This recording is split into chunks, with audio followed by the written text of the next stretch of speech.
Thanks for coming. Appreciate it. I know it's an important day today for you guys in the country, probably.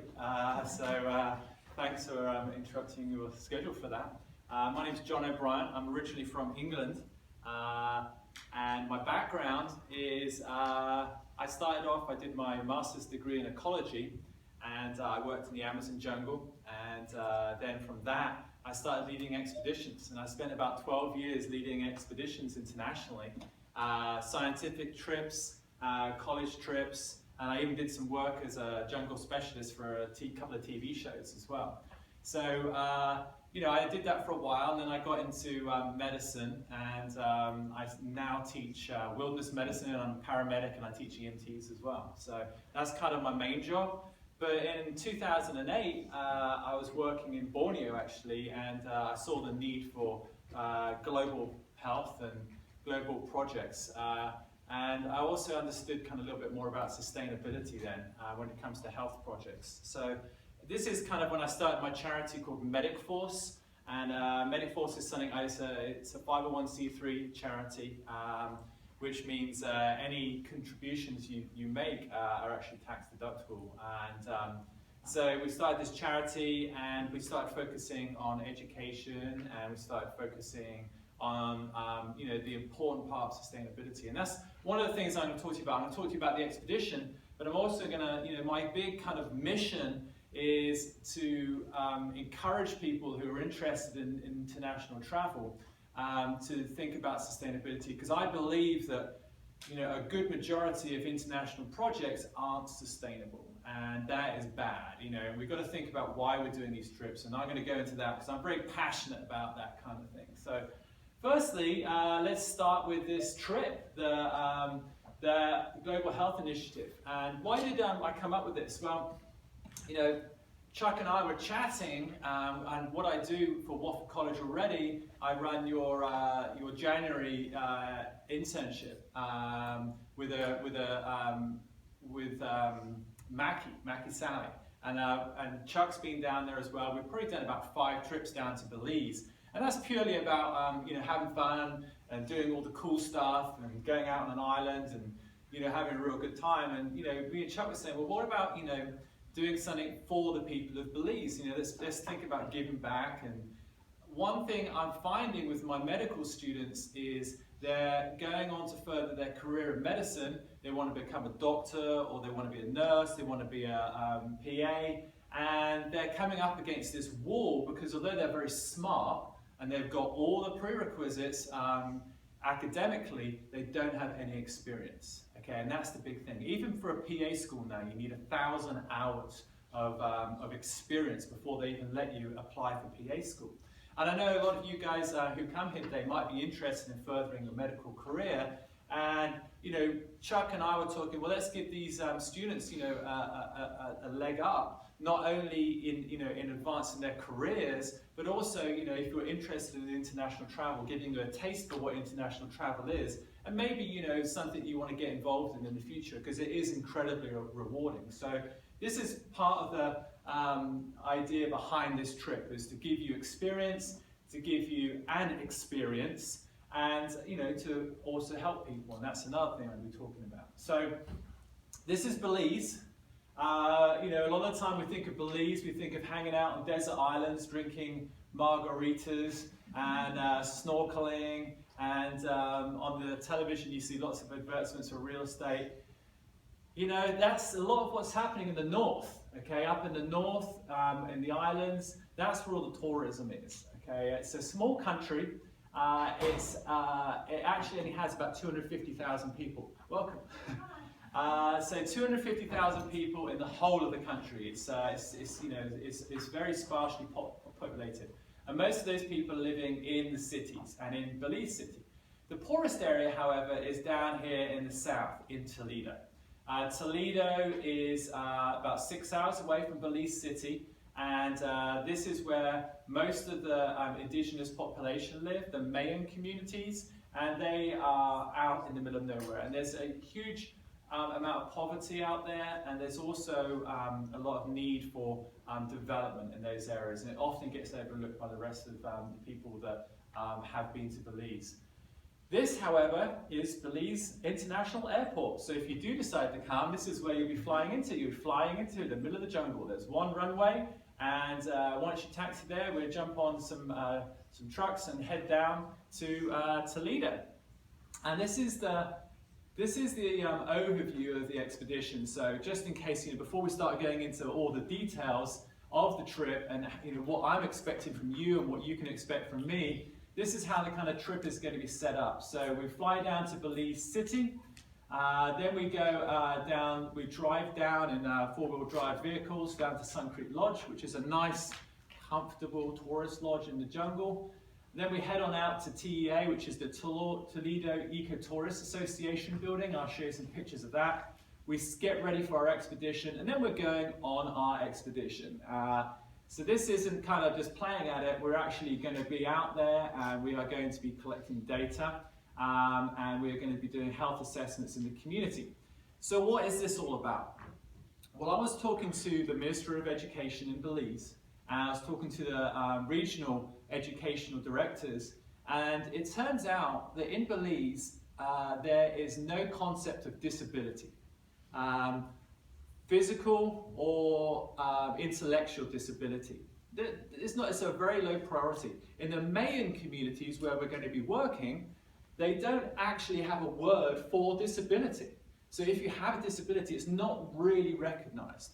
So I started thinking, I want to help people, and I think children, starting with children is always a good thing.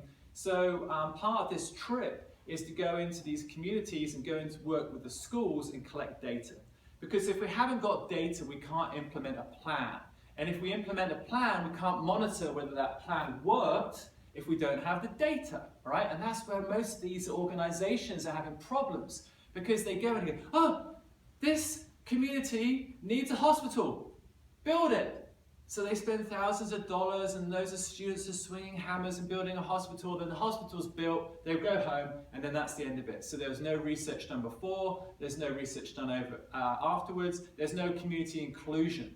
So this project is to gather information about hearing loss, visual disability, mental, intellectual disability, and see just what the big picture is. Is there a problem?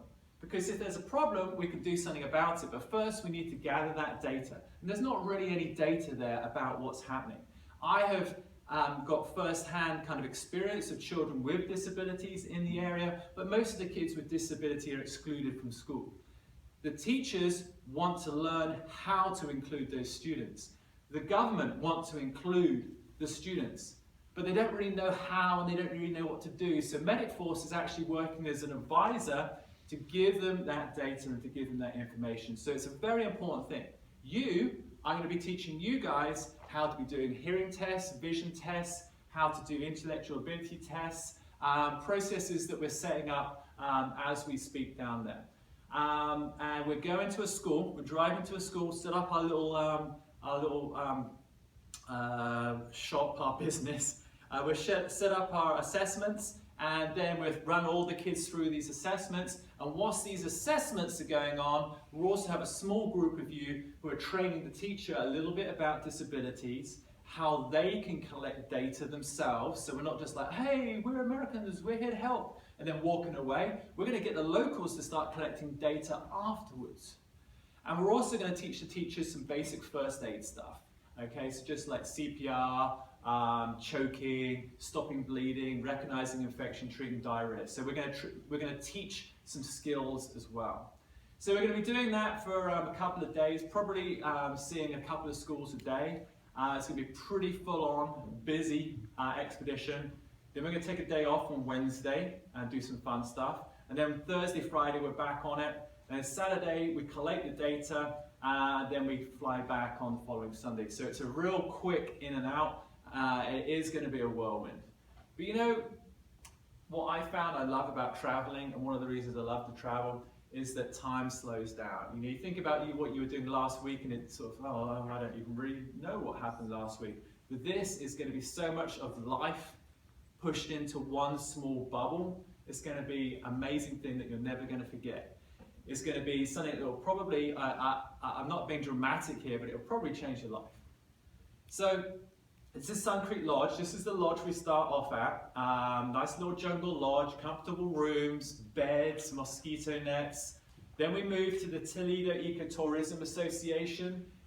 These are more kind of rudimentary huts, but they still have beds in them. It's more like a dorm kind of setup. And then we head out to the community placements. And this is where it really starts getting fun. We're going to stay with the local people. We're going to be sleeping in hammocks. This is one of the places we've slept in the past. It's just kind of like a barn, and we put up our hammocks, which I'll be providing for you guys. And this is a duck. It shared the room with us. That's fine though. You know, you eat the food with the local people. I'm big on involving the local people. You know, I don't like this traveling in a bubble. You know, oh, that's, you know, and in a way, the Wofford trips we've done in the past, where we do like the January trip, is kind of traveling in a little bit of a bubble. We try and include the locals whenever we can, but this is living, breathing, eating the whole thing. You know, we are on an expedition. This is one of our trucks. We're going to have probably 4 of these, and we're going to be using these to get to the villages where we need to go. And these are kind of the medical assessments we're going to do. This is actually in Borneo. We did a similar project over there. Vision tests, CPR, you know, basic medical training that I'm going to train you on, and we're going to learn pretty fast. And then we get the day off. We're going to go cave swimming. We're going to go and see some Mayan ruins.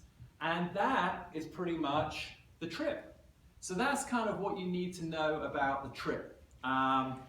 We're going down there to gather data, gather information about disabilities, and we're going to be flying around the villages collecting that information. So that's what you need to know on that. You can ask some questions about that. You can ask me now if you want. If you've got any questions about the specifics of the trip, then I'm going to talk to you about some other stuff. Yes? Do you need to take vaccines to prepare? Vaccines, I would recommend that you have like basic vaccines like measles, mumps, rubella, MMR, hepatitis A is probably a good one to have. But I think you have to have those to go to college even these days, so it's not a problem. The only thing I would recommend that is outside what you probably have already is malaria pills. There is a small amount of malaria in some of these remote communities. We will be going more in the dry season, so the risk is very, very small. It's the CDC actually recommend it, the malaria pills, and that's the only thing I think you need.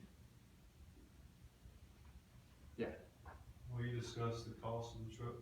Yeah, we're talking about the cost. Can we do that at the end? About the logistics. We can talk about, yeah. Yeah, we're talking about the cost at the end and how that is involved in the actual whole setup of it. Okay, let's save the other bits to later. This is the next thing. This is more about thinking about, are you the person that needs to be going on this trip? Because it's important that I have some people to come down and help me do this project, because I can't do it alone. But I want to make sure that you know what you're getting yourself into. You know? Are you ready for this? Is this for you? Why do you want to do that? This is a friend of mine, Dr. Randy, and he helped me put this slideshow together. Why are you here today? Why do you want to do this trip? Is it because you have a calling to help people? Is it because you feel that as Americans we are privileged and we should help other people? Should this be a proper division of global resources? Do you want to make the world a better place? Is it just to build your resume? Think about why you want to work internationally and the whole point of it. The most important thing though is to understand that what you're doing here at college and what your career is in the future, it's important to take these opportunities and don't think that you're just going to be able to do them. Oh, I can do that when I finish college, or I can do that when I retire. You know, the biggest risk is thinking that you can use money to buy yourself these experiences later. You know, from my experience and all the traveling I've done, the traveling I've done when I was younger, you know, you just got to take it by the horns and just go for it, you know, and just experience this thing, because regrets is the worst thing.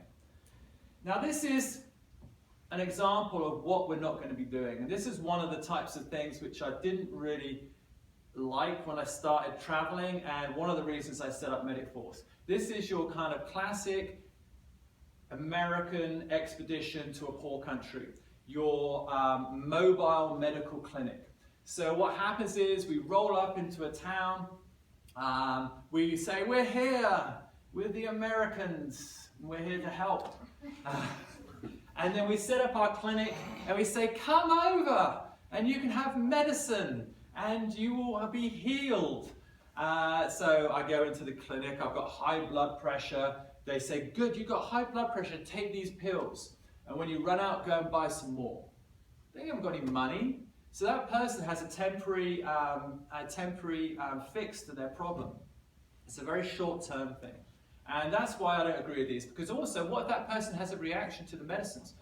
Can they read English? Can they see the directions of the medicines? There's so many reasons why this isn't such a good idea in my mind. It's not sustainable. Sustainability is something that continues after you leave. Does this continue after you leave? No, it doesn't. All right? For a disaster, if there's an earthquake, great, go in, fix the people who are injured and bloody and patch them up and then you can go. But just going in and dishing stuff out. Now this is another thing. This is one of my groups. When I was leading trips probably about 10 years ago, we took a group down to Borneo. What did we do for a week? We painted an orphanage. Painted an orphanage was so good, pat on the back. Sustainable? Not really. Feel good factor? Great, felt great about it. What about if we, instead of using our money to go down and paint an orphanage, what if we actually got locals to paint that orphanage themselves? So I go over to you and say, hey, you're a local person, here's $20 a day and I want you to paint this orphanage. That has different effects because that is going to stimulate the economy, it's going to feed his family, it's going to feed his children, and we're actually contributing to the community. So choose wisely when you choose your international project, because if there's a way that we can get locals involved or train local people to do it or coordinate local people, then that's good. So how are we going to do it? This is how MedicForce was kind of developed. And this is kind of what I could like to call the 4 pillars of MedicForce. First thing is to design the project and to think about gathering the data. Then we build the infrastructure that's needed to continue that project. And how do we build the infrastructure? It's through training. So part of this program is to get local health workers to learn how to do these assessments. So when we leave, can the assessments be continued? Absolutely. All right. I'll tell you a story. When I was down in Belize about a year ago, we were working with the Ministry of Health and we had to get a permit. And they don't like handing out permits anymore. They don't want foreign groups down there anymore because there's so many groups going down to Belize and they're not doing sustainable projects. And they told me this story about these dentists that came down. And they were coming down to Belize and they wanted to get their permit and they said, no, we're not giving you a permit. And this guy, we've been coming here for 13 years doing dentistry to your communities and helping your people. And he just was absolutely fired up about it. And the response was from the Ministry of Health, that's exactly why we're not giving you a permit. In 13 years, you should have trained up somebody in the community to provide dentistry for their own people. You could have actually provided that person to be flown to America and given them an education. And that's what we should be thinking about now. It's not these short-term fixes, but actually training our local people.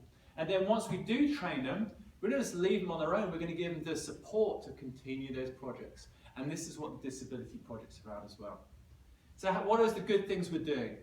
We're going to improve the lives of others, we're going to continue to give training, and we're going to be consistent with what we're doing.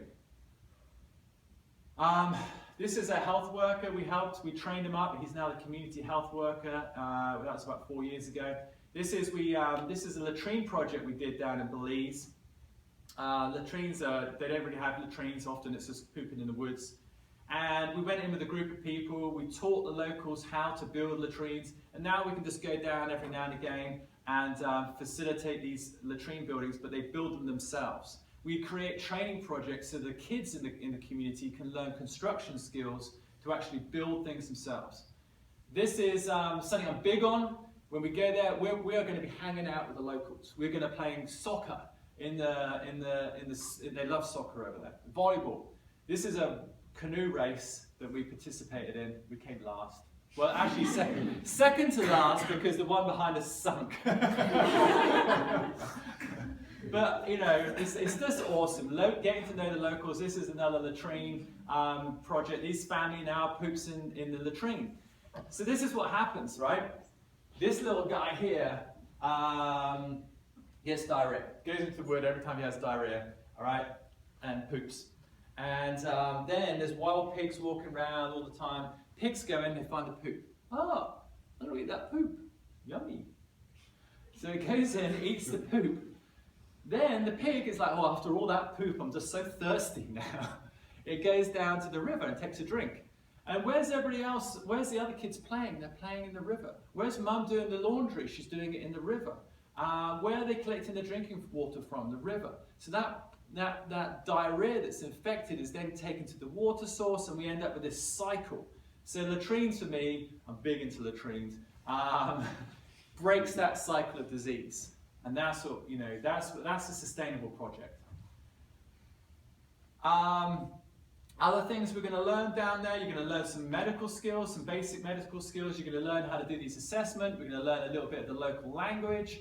And this is the local health worker teaching some of us how they make stretchers out of hammocks, which is pretty cool. We're going to encourage the community to learn about disabilities. So if we're in a village, we might do a presentation in the evenings about disabilities just to kind of get the community involved. Well, this is what we don't want to do. This misguided do-gooderism. People are going down doing projects all over the world, but they're not really experienced or guided in what they're doing. We're being insensitive culturally. We're disregarding local customs and resources. You know, we have to make sure that we're culturally aware when we're in these places. It is hard. It's not a vacation. We're going to have a day off. That's going to be the one-day vacation. The rest is going to be full on. We're going to be getting up early, 6 o'clock in the morning, going to eat local food, working all day, finishing at 7 at night, eating local food, swinging in hammocks, and then reset and rewrite all over again. So it is a full-on expedition. It's not health tourism or anything like that. You are going to be working whilst you're down there. And your money that you're paying to go on the trip is actually funding the whole project as it goes. So that's where the money's going if you're wondering where it goes. Water. Most villages are going to have actual pumps. This is somewhere else. This is a health post, you know, so there's not going to be health services available if you get sick, or they would drive you out. Some places we might need to get horses to get out to the actual villages. We put all of our gear onto horses. We're going to walk, I'm afraid. Four-wheel drive. This is, we're not going in rainy season, but there's still some, I got this is actually a video.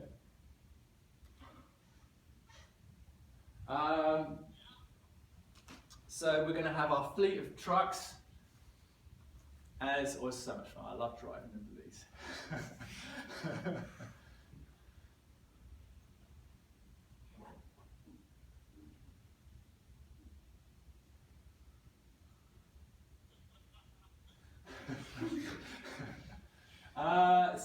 Sometimes we're going to have to hike in with our stuff, and you see we've got rubber boots on because it gets pretty muddy. Hopefully you won't have to be evac'd by the local EMS. This is some bridges we might have to cross along the way. There's some little fellas you might have to watch out for, shake your boots out in the morning.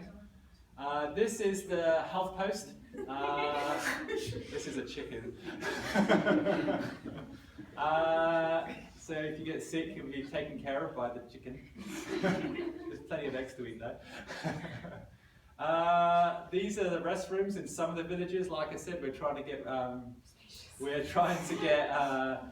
proper toilets in some of them. You know, some of the villages vary. Some are very, you know, well set up. There's latrines, there's water, there's a faucet. You know, others are a little bit more rural. So if you have a baby, not that you're going to have a baby when you're out there, but if you do have a child and you go to visit somebody or you go to church in the evening, what you do at the back of the church, because you know, Medic Force is non-sectarian, so we're not religious, we're neutral. You know, we've got our own religious beliefs, but we don't go out there preaching anything about, you know, being saved or anything like that. But we go to church because that's where the whole community goes. So we go there and we announce our project, what we're doing, and say hi. You don't have to do that if you don't agree with that stuff. It's just something we try and get that community inclusion going. And at the back of the church, and we were going there to see if we could go and visit, there's all these hooks at the back of the church. And we're like, what are those hooks for? And so what you do when you get to church, right? If you've got a baby, you have it in like this sarong thing, and you just hang your baby up. And you go visit a friend, you just hang your baby up in the corner of the room. It's like, oh, that's clever. We were like, what's this barbed wire for? There's like barbed wire at like head height, so you're walking to the toilet in the night and you're like, but it's actually quite smart because it gets windy there, and you put your wet clothes on it, and the clothes don't blow off. You get those little holes in your clothes for it. Soccer, every village has a soccer field. So, you know, I'm not a great soccer player or even a soccer fan, but you know, it's good running around. How are you going to be a good expedition member? You need to be physically and mentally prepared for this. You know, it does get stressful at times. We're only going to be there for a week, so it's not like we're going for 3 months, but you know, we're not going to take any unnecessary risks. We're not going to whine, oh, this food's so boring, you know. We're going to do the best we can. We're going to do our research, which is what you're here doing now, so you've done the first step, so congratulations. You're going to be flexible, you know, because plans change. And we're going to leave our ego at home. We're not there to give ourselves a pat on the back. We're there to do some good, make a difference, and you know, and help people where we can. Just because you can, you know, deliver babies, maybe not yet, but well, you might be able to deliver babies. But you're not going to be, you know, you're going to be doing all sorts of things. We're not going to be digging latrines down there. This was purely research. This is, you know, sometimes I give this presentation to doctors and nurses. This guy here, he came on our trip and he started having chest pain after the hike in, and it turns out that he had angina, yeah, he had an issue, and he ended up being, you know, being a problem for us. I mean, he's a great guy, but he got real sick, and we don't really take strong medications out there. We can't take like morphine and things like that out into the jungle because when we go through customs, we get in trouble. So this poor guy, he not only was he having chest pain and he was having backache, his chest pain went away, but he was having terrible backache and he hadn't slept for like 2 days. And on this particular trip, we had a doctor with us as well. And me and the doctor were chatting, man, he just hasn't slept, he just needs to sleep. So the doctor prescribed, there's this medicine called Phenergan, which is an anti-nausea pill, but it makes you sleepy. So we gave him, the doctor said, okay, I've got this little miniature bottle of Jack Daniels as well. If we give him the miniature bottle of Jack Daniels and the Phenergan, he should sleep. So yeah, he slept, he got over it, and we fixed him. It was fine. But just, you know, be aware if you've got something, ongoing medical thing, you're worried, maybe this isn't for you. Understand what my expedition goals are. They're going to be your expedition goals. They're for the people. Think about why you're doing this, like I said. And understand local resources. You know, we are going to be limited. When you take a bath, you take a swim in the river. There's going to be a section of the river which is for the girls and a section for the guys. You jump in with your swimsuit, lather yourself up, and take a bath in the river. It's a pretty great way to bathe, to be honest. And we're going to learn some of the local languages as well. This guy, what have you done today? Well, this guy has 11 children, runs the health post and founded the village. And he's like 40. So that's pretty impressive. We're going to hang out with kids. It's always fun hanging out with kids. This is, you know, a tree we built, but we're always going to be doing stuff. So our goal is ongoing. Our projects are ongoing. How I feel we can make a difference is by doing it the right way, doing it sustainably. How you can make a difference in your lives is thinking about the sustainable factor. Whether or not you choose to come on this trip, or whether you want to choose to work with international programs, my biggest thing is that you think about the sustainable side of it and question the sustainability. Question who looks after the project when you leave. Question, what happens to these people once we build this clinic, once we build this school, once we, is there a local person that could do this? And the answer is always yes. You might have to train them, but that's what we should be thinking about. So that's my passion. That's why I love this kind of stuff, and that's why I want to get you guys involved in this and give you the opportunity to get involved in such an awesome part of the world as well. So thanks.